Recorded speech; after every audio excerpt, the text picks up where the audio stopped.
Numa mudança surpreendente, os Estados Unidos anunciaram nesta quarta-feira que vão apoiar a quebra temporária de patentes de vacinas contra a doença do coronavírus de 2019 para acelerar a fabricação e permitir, assim, o controle da pandemia no mundo inteiro.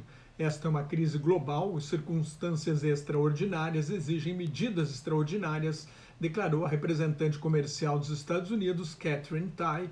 Vamos participar ativamente das negociações da Organização Mundial do Comércio, OMC, para que isto aconteça, acrescentou ela.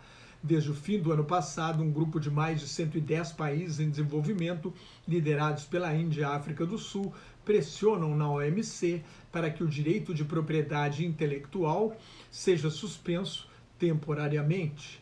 Os Estados Unidos, a União Europeia, o Canadá, a Austrália, o Reino Unido e a Suíça vetaram a proposta. O governo Jair Bolsonaro ficou do lado dos países ricos. As companhias farmacêuticas protestaram agora com o anúncio dos Estados Unidos, alegando que a medida sem precedentes vai minar a resposta global à pandemia e comprometer a segurança. As ações das companhias farmacêuticas caíram nas bolsas de valores. Mas há um precedente. Em 2001, numa reunião ministerial do OMC em Doha, no Catar, o então ministro da Saúde, José Serra, conseguiu, com o apoio da Índia e de outros países em desenvolvimento, negociar uma quebra nas patentes dos medicamentos contra a AIDS. Na época, 2 meses depois dos atentados terroristas de 11 de setembro, os Estados Unidos temiam um ataque biológico e não teriam como fabricar em quantidade suficiente vacinas contra doenças erradicadas como o sarampo e a varíola, que poderiam ser usadas como arma por terroristas.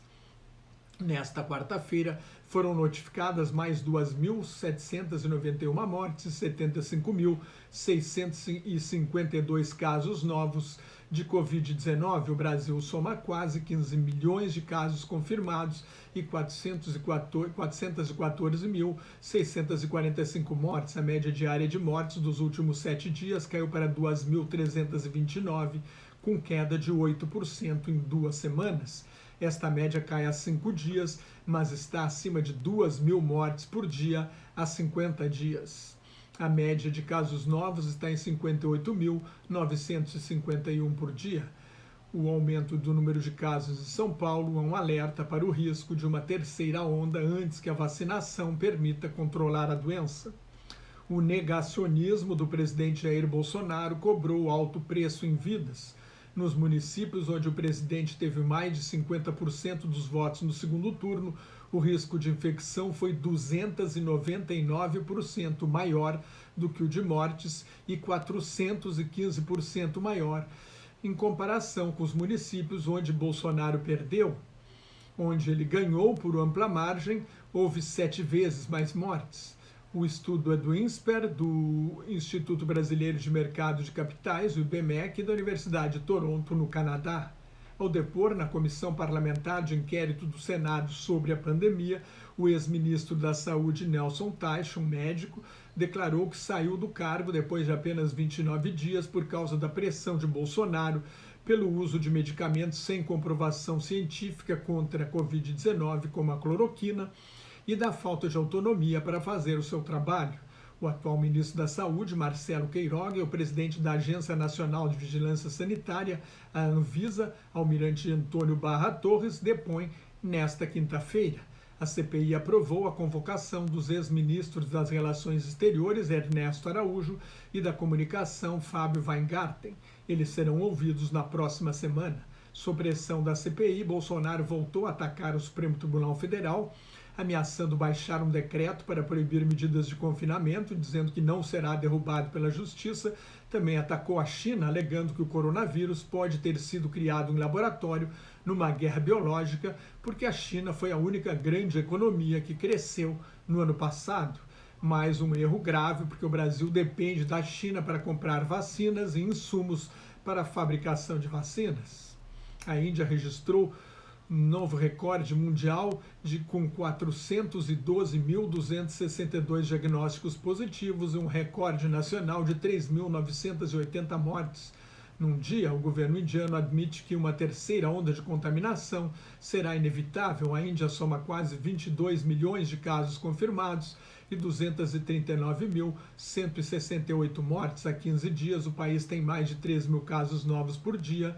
Desde 28 de abril, há mais de 3 mil mortes por dia na Índia.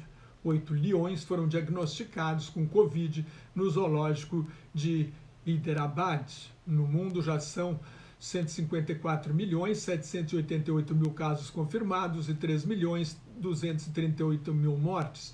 Mais de 133 milhões de pacientes sobreviveram, 18 milhões e meio apresentam sintomas leves e 111.192 estão em estado grave.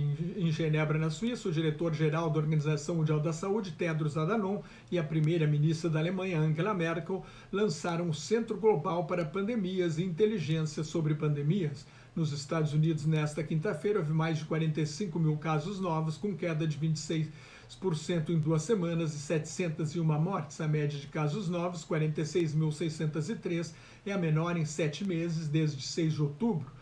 Mas a redução no ritmo da vacinação preocupa. A Venezuela entrou em confinamento rigoroso até o dia 9 para conter o contágio.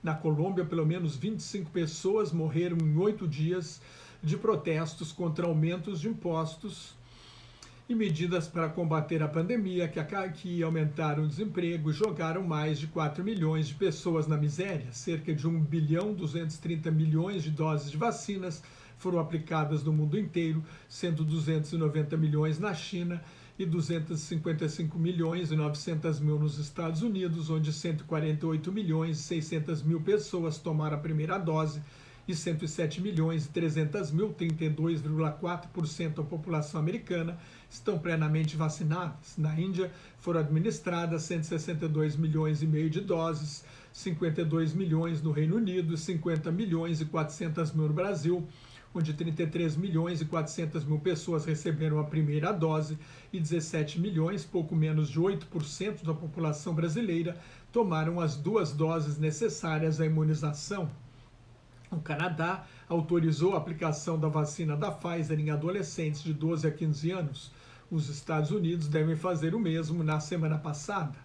A empresa de biotecnologia americana Moderna anunciou sucesso nos testes sobre um reforço para combater as novas variantes do coronavírus. Se você gostou, assine meu canal no YouTube. Mais notas e comentários sobre política internacional no meu blog Globalização em Crise, no meu Twitter e no Facebook, onde também colaboro com o grupo Quarentena News. Entre lá e dê um like em Quarentena News 1 se gostar do conteúdo. Cuide-se, fique em casa se não tiver nada muito importante a fazer na rua, use máscara e mantenha a distância de pelo menos 2 metros de outras pessoas quando tiver de sair à rua, higienize sempre as mãos, preste atenção na hora de tomar a sua vacina e muito obrigado pela sua atenção.